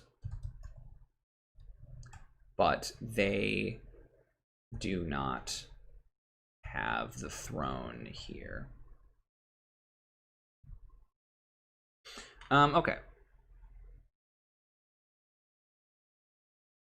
Mine's really deep. Also, oh, Europeans of the Sovereign never came up. Agents and proxies come up to decree royal proclamations. As the most talented, the Sovereign couldn't be bothered with the admin. Yeah, that's... I think that's interesting. Here's what I'll say about that, Vaughn. I think that's cool. I like it. I think that it limits what you can do narratively with the history, but I think there's a way to use it. So I think that that is the traditional... Well, Turzov. I think there were definitely sovereigns that did it. Because, like, the sovereign can't just forever live downstairs, right? Like, they have to go out, and they have to see the world, and they have to sometimes, you know, go around, like... Yeah, I think Alan's got it. Alan says, another way to slice this, level 2 is for the administration of foreign policy, or I guess federal policy. Another deeper level is for the local True Silver specific policy. I don't know, you guys. Like, I agree. I think that the power of the sovereign being deep is cool. And I like what that says about dwarves. I do think that isn't quite how the dwarves view their monarch, right? Like, I hear you in that the notion of the sovereign coming up feels weaker. It feels like that's them ceding power. I feel that in my stomach. But this notion of, like, you must come to me kind of flies in the face of, well, maybe it's the difference between a thane and a sovereign, right? That, like, the sovereign is different, like, is given more power and demands, and that kind of plays into the True Silver exceptionalism thing too. You know what I mean? Yeah, right. Given the sovereign has to take the high seat on Durzov's day. There's the throne for the sovereign to sit, but they usually send a proxy for the most common stuff. That way, when they present in person, it's a huge deal. I think you're basically right, Jose. I think that, like, there is precedent for them staying below. There's at least one sovereign in the history who never came up, you know, or only came up in unofficial capacity or whatever. What if it's like, what if it's a matter of, like, the crown? Like, the physical, literal crown. What if it's a thing where when they are wearing the crown, then they are speaking with the authority of the kingdom. And when they are not, then they are still the sovereign, but they you know, it's like the office. It's like sitting in the throne. But I guess that's just the throne, you know? Man, this is tough. I think I fundamentally agree with you guys that, like, the proxy is sent up. What makes me nervous about that is it gives a lot of power to the proxy, because then they could say anything to the Septagon, you know? Does the Septagon descend deeper? Does the Septagon go all the way? Like, is the Septagon on level 6 or whatever, right? The advisors, and then, yeah, I like what you're saying there, Jose. Deathgate Cycle books treated dwarven leaders as the most humble, hardworking person in the community. I don't know if that's exactly right, but I like that. That's how they kind of style themselves. It's like how dictators will sometimes say, like, I'm a common man, or, like, I'm a farmer, right? It says Lukashenko, the, like, dictator of Ukraine, like, always paints himself as, or of Belarus, not Ukraine, always paints himself as, like, I'm just a common farmer, right? Which is a lie, but, like, yeah, but, like, I'm talking about, like, if it's not a proclamation, like, let's say that, like, the monarch has to meet with somebody, right? He has to have a discussion.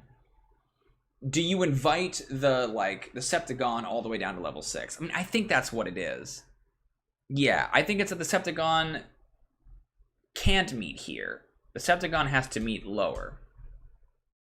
I think we say that that's level 6. This is, like, the throne level. Or level 7, maybe. Yeah. Throne level. Yeah, because I think then you get this idea that there would ostensibly be a straight shot from there are, like, 5 elevators that would descend from the embassies all the way down to the throne. And the note, like, the tantalization of that, right? Of, like, finding it. Maybe there's secret, you know, in there. Because, like, if the party gets to the first level, right? And they are trying to find their way down, like, they might be able, and that's cool too, because if it descends all the way down, right? Then they could use that, like, once they've found them, then that's, like, a good way to transport themselves around inside Truethrone. That's cool. If it goes all the way to the bottom. I would give it level 5. That way they think that there's a 6, but the 7th is a myth still. Yeah, that's true. Where is the mines is my main concern, right? And if you want to be really, really deep, because we have the metropolitan level and we have the manufacturing level. We need a mining level, right? And then we need, like, the throne level. So, I mean, we could do the mines here, and then he's on the 6th level.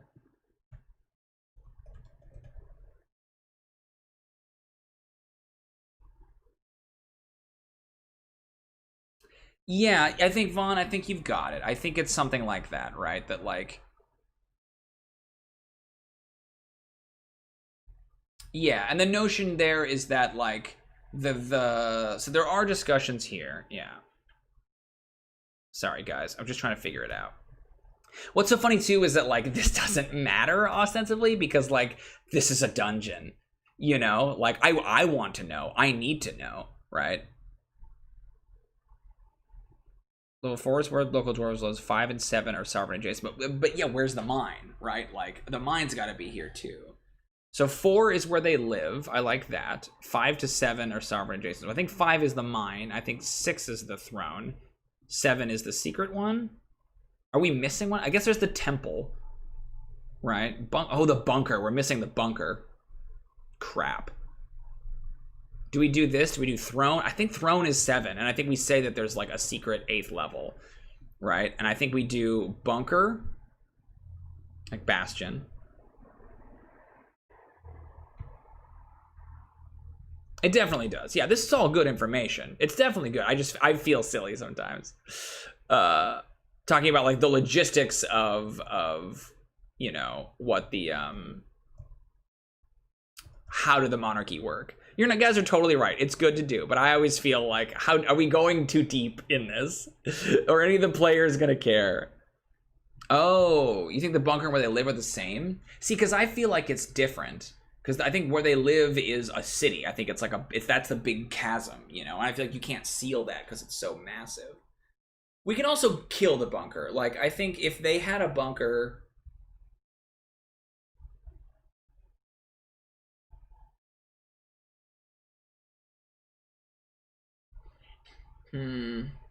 I kind of want to just lose the bunker entirely. But I mean, I guess it fits, right? Like bastion level.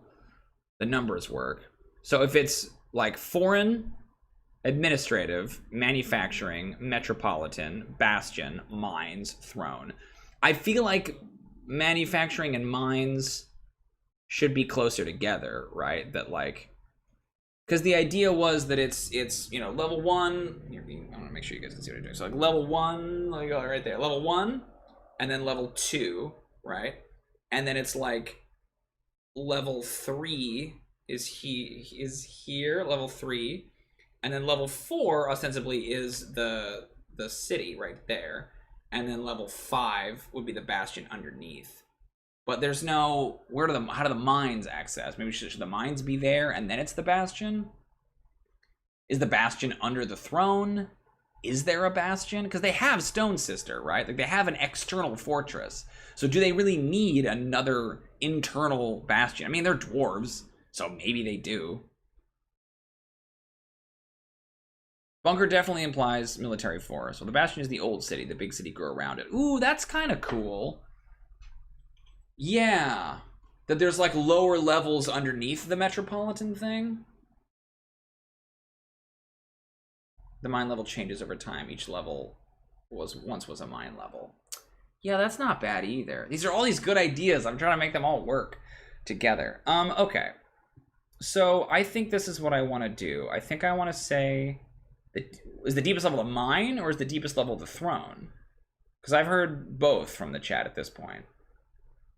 I think the mine is above the throne. I think it's like the mine, like, so if we have like, we'll say bastion, and then we have mine, and I think the mine like fills all the negative space, and then kind of surrounded almost by the like roots of the mine is the throne, right? So you can go straight down to the center. I think that's how I want to do it for now. Yeah, they extend that for whatever level, and they go vertical and they go down. Like I think, yeah, I think you're exactly right, Alan. They're like all around.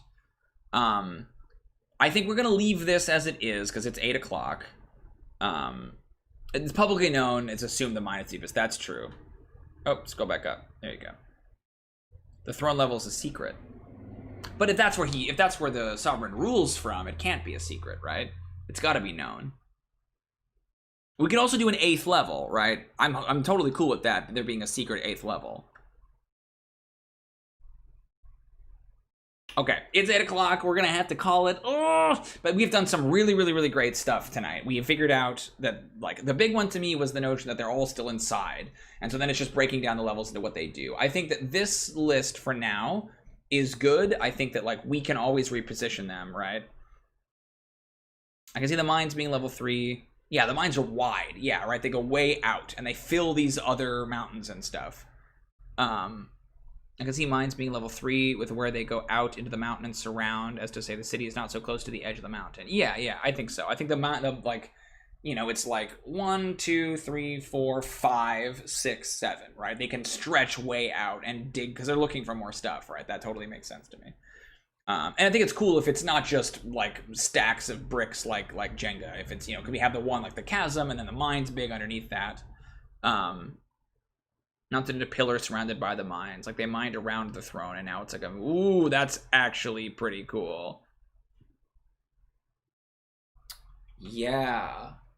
It's kind of neat, and it's like a tower in the throne. Yep, I'm going to put that down as an idea. I think that could be really neat.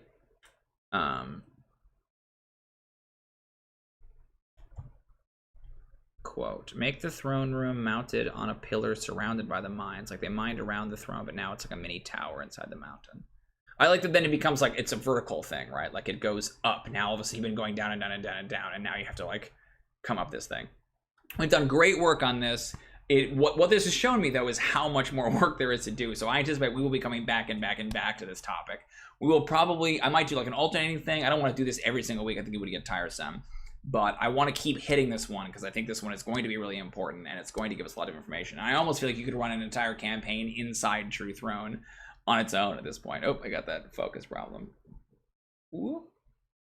Hey, come on. Catch me back in focus, please. There we go. Well, hey, thank you so much, everybody, for coming. I'm sorry that it ended in kind of a, like, this flurry, you know, of these different proposals. I would like to figure out exactly what it is, but I think that this is a really good skeleton to start with.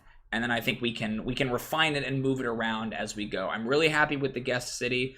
I'm very happy with the concepts we have about the history, right, and what happened, and the notion of the Darrow, and all the things that we talked about.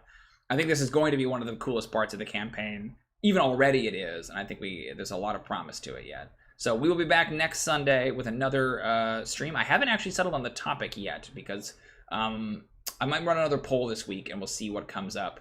I might want to jump away from Truethrone and then come back to it again, just to kind of keep things fresh. Yeah, always leave you wanting more, right? That's part of my whole thing. Oh, that's great. Yeah, I'm glad you guys had a good time. Like, it's harder at those deep levels. Ooh, marble or granite, that's cool. Yeah, I like that. Granite is big in this area. This is a heavily granite. I try to, like, map the stone to... That's a whole other conversation. Thank you so much for coming. We will be back next Sunday with another world building stream, and we will continue to build the Dwarven Kingdom of Coom. Thank you so much for coming, everybody. I will see you then. Until then, trim your beard. I gotta figure out like a Dwarven